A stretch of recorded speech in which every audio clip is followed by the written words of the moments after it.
Xabier Murelagarekin gaude, bera da Euskal Herriko Unibertsitateko geologoa, eta berak azalduko ditugu dauden arroka mota diferenteak eta bakoitza daukan ezaugarriak, nola sortzen diren, eta bar. Bueno, hemen ditugu 3 multzotan ditugu banatuta arrokak, esango ziren arroka sedimentarioak, arroka ignioak eta arroka metamorfikoak. Hau dira lurrean sor daitezkeen 3 arroka mota nagusiak. Ziko da arroka sedimentarioetatik. Arroka sedimentarioa dira pikorrez osatzen diren arrokak. Adibidez daukagu mendi bat, poliki-poliki baigadurak egiten duena zatitxoak apurtzen dira, eta zatitxo guzti horiek urak eramate ditu errekaraino, errekatek eramate dituzte hondartza bateraino edo nedesun lekuraino. Orduan, segun eta bikor tamaina, izango ditugu arroka desberdinak. Hau da konglomeratu bat, zetagoen bikor tamaina nahiko handia da, eta izango genuke, imaginatu, ibai baten ertz bat, zeinetan daukagun arroka, zati handiko arrokak. Tamaina txikiagokoa daukagunean, imaginatu kaso honetan, daukagula hondartza bat. Eta hemen partikula dira are partikulak. Kaso, area hori lurpeatu eta gogortzen denean, sortuko da arearri bat.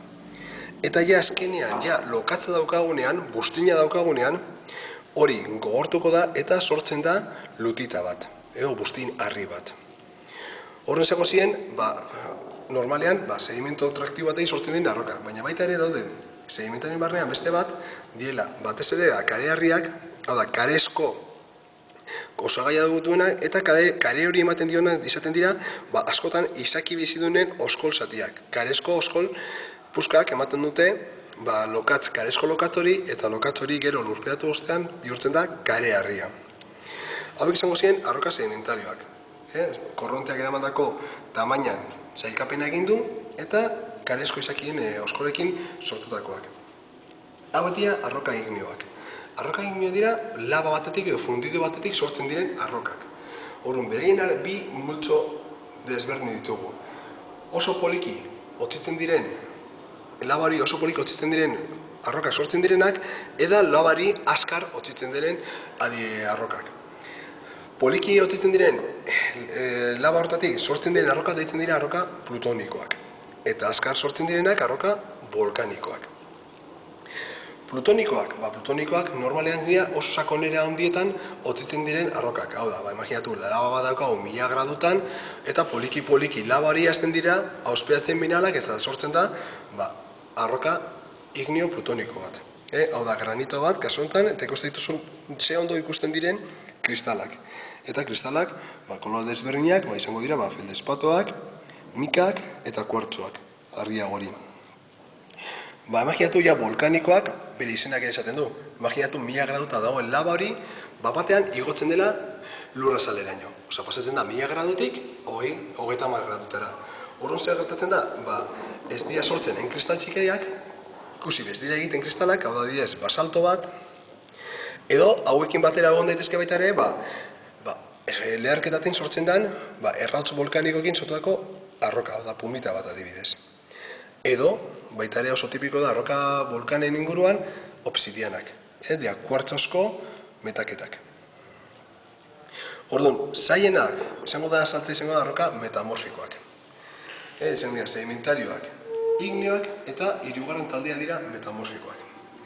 Kaso hauetan, da edozein arroka mota, sedimentario ignio edo beraiek ere, metamorfikoak ere, presio eta temperatura handia jasotzen dutenean, ematen da berantolaketa bat. Orduan, imaginatu, daukagula granito bat, eta granito hori sortzen digu presio eta temperatura handiak, orduan, egiten direna da mineralak berantolatu, baina ez da, fundidoa ez da heltzen inoiz. Eta funditzen bazan, berriro izango zen ignio bat. Eta sortzen da neiz bat. Imaginatu adibidez, klase batean gaudela, eta ditugu, bakoitza jarrita bere jakarekin, bere jertzeekin. Eta esaten dugula, hartu eta bakoitzak aldatu jertzea. Hasierako argazki aldatuko da.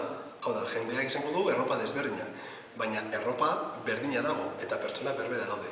Hau da, konposaketa kimiko osoa ez da aldatzen, baina bai aldatzen dena da elementu atomikoen antolaketa. Horretik sortzen da arroka berri bat. Granito batetik sortuko zen neiz bat,